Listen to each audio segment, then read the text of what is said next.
Dude, I am actually like tanking today. How do I optimize this deck? Maybe I should play something. Hang on, let me restart my client because I'm having a graphics issue. So how do I improve this deck? Oh yeah, I named this Experiment. How are we feeling about Sven? God's Strength is kind of the worst thing ever. His cleave is kind of neat. He definitely feels okay. He's kind of on par with Ursa. Yo, let me be right back and then we'll edit. Sven's signature is so bad. Yes. Yes, it is. I don't know. Mono red is a weird deck. This Burning Oil felt it's pretty bad as well.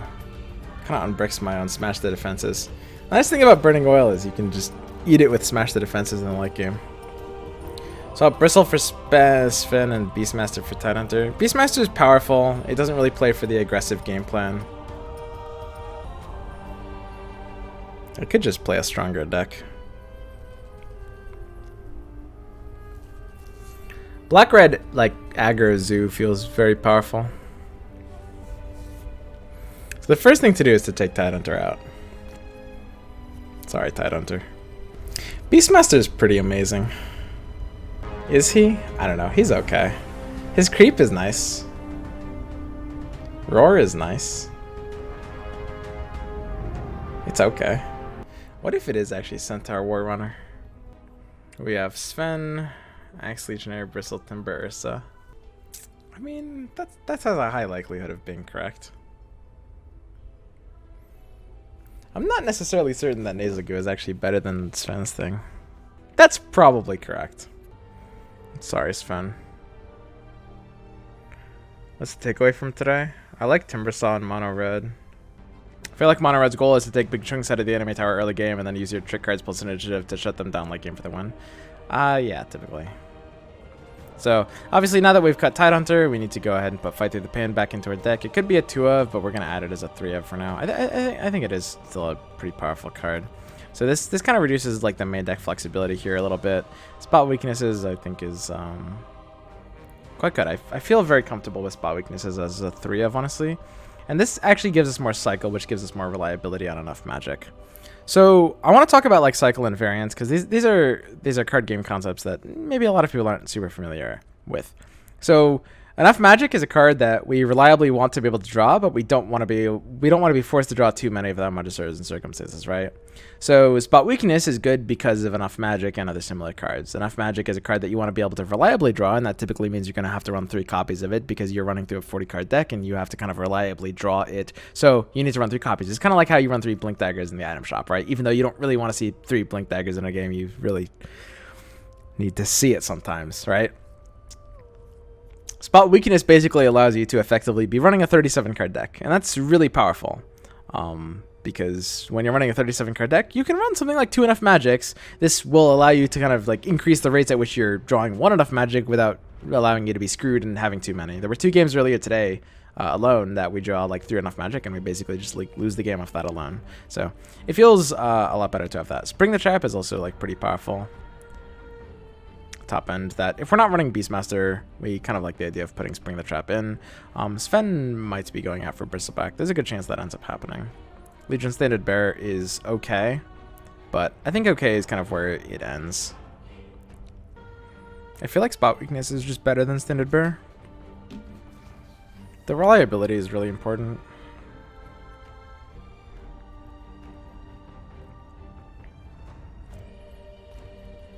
So let's just kind of like build the deck fully, because if we're looking to like optimize what we think the deck should end up being, we want to come to like a a good net deck, because I think we're gonna stop playing this now. We're probably gonna try to play another deck at this point, but I want to show you guys kind of like if you're looking at net deck it or kind of build your own variants. I want to give you guys like a starting point. So 41 cards. Standard Bearer could be the cut.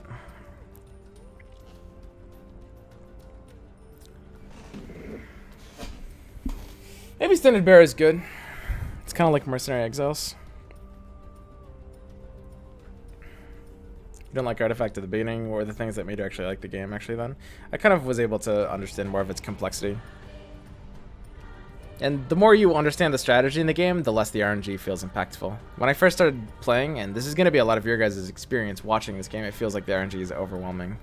As you start to see more of like the complexity and decision making, this kind of takes away from the RNG being able to affect the outcome of the game. Of course, RNG can always affect it, but if there's enough player skill as a factor, it gets a lot less bad. Is Legion Standard Bear just better than Dresden Standards? Dresden Standards could possibly just be wrong. I really do like it for creep combat.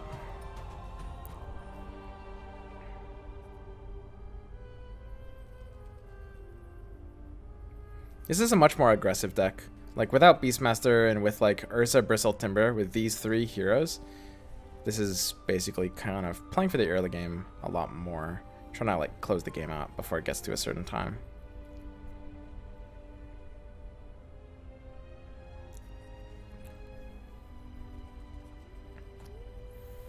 We don't mind this just to experiment.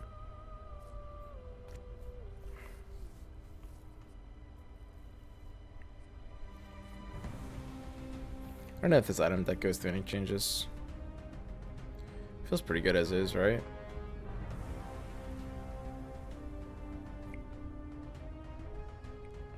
The Magic Maul is an okay card. For the record, Blade of the Vigil is probably wrong in this deck. There's a good chance. Apart from that, this item deck looks very fair. Could be 3 phase and 2 hourglass. It's pretty close between those. Let's go ahead and save this back as our like mono red main variants. So we tried red, didn't really work out. This is a fairly good version. Still not sure on the burning oil. Some minor optimizations need to happen here, I think. I do wish I was running more Merc Exiles, a little more heavy on the 4 than I might like, but this is pretty close to what I'd run. So what should we try next, boys? I could build something more aggro.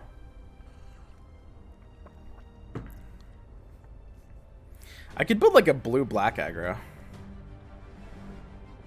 Is that a thing that actually works? Blue-black aggro? That sounds like ass.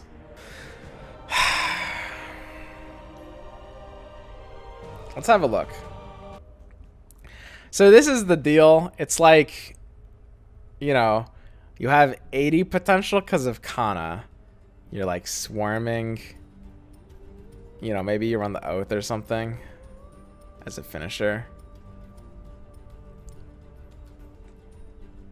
Can this kind of deck work? This looked like I don't understand this item deck. Did Arcane Assault for that sweet over the top. I think some things here would have to change probably.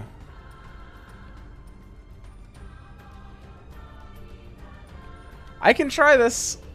I think it's you know what, let's just start off with a shell, honestly. I mean these are at least the right heroes, right? So Disciple 3 of, Goldmine out, Payday out. Gank is a 3 of, because Gank is just good. Hipfire is a 2 of, Pick Off out, go to blue. One for me out, Arcane Assault's a 2, might change that later. Annihilation can stay as a 2 at any cost, I want out.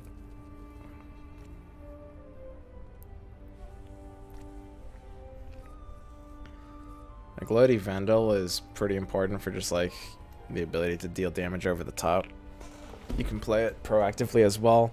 We've got a lot more room here to play stuff. And a deck flopping Sorlo might consider Slay. Typically, when you're slaying a melee creep, it feels like you're using a worse version of Hipfire, but the ability to kind of like slay turn 1 is something that, you know, Hipfire doesn't always have, and when you're flopping Sorlo, you kind of might want that.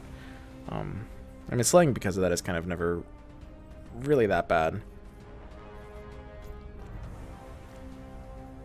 Do we have other black hero options? Bounty Hunter, if you're just not killing heroes at all, Trek can feel kind of bad. Get Bounty Hunter out of there. The thing is, like, Bounty Hunter enables gank. Gank is still a powerful option for tanky heroes. Like, Bounty Hunter is not really for a face aggro, but at the same time, he's maybe too good to not run. There's also a consideration to run Lightning Strikes. Lightning Strikes might be insane with this deck. And by insane, I mean insanely bad, not insanely good. I think lightning strikes just sound like trash to me.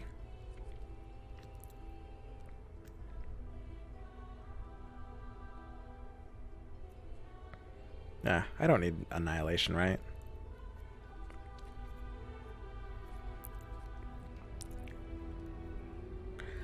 So what is this deck? We can run Oath, maybe? We only have one Oath, whatever. I probably don't want to run that anyway. So this is an aggro deck. We can run Tyler State Censor if we want to. This card is kind of good. I think when we're actually running aggro, if we are playing turn 1, we do unironically want Untested Grunt. This is definitely in the very experimental category of deck. I say experimental. I've tried a lot of different ways to try to make face aggro work. It usually fails. It always fails. I don't know. Like, face aggro feels like it just almost can't work with how Artifact is built as a game. And I'm running blue in the slot. I mean, it's good when you draw a D portal, I guess. But if you're not drawing D portal, you'd rather be running, like, I don't know, Mist of Avernus or Drow or Lycan. Like, blue-green aggro might have a better chance. Or, sorry, black-green aggro. Prayer on the Weak can be kind of nice. Probably want Relentless Pursuit in this. Is this what we're looking at? This looks kind of bad, guys. I'm not gonna lie, I kind of don't see myself winning with this deck. Maybe I just need more lightning strikes. Am I really about to put lightning strikes in this deck?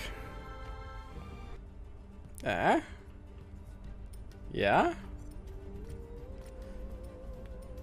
That looks good.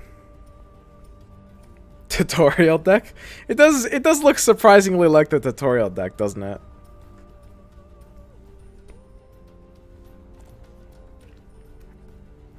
Magicking Wall. Traveler's Cloaks. Cloaks are kind of what you want for like an aggro deck. Phase Boots feels very good. Why do I feel like we're not going to win with this?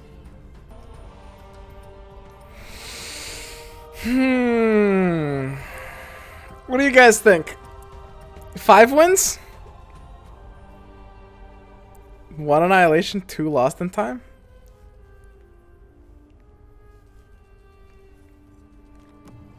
Huh? We gotta try it, right?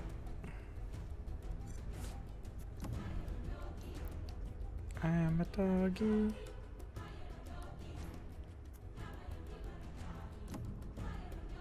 Three wins? 2 wins? We'll see, we'll see.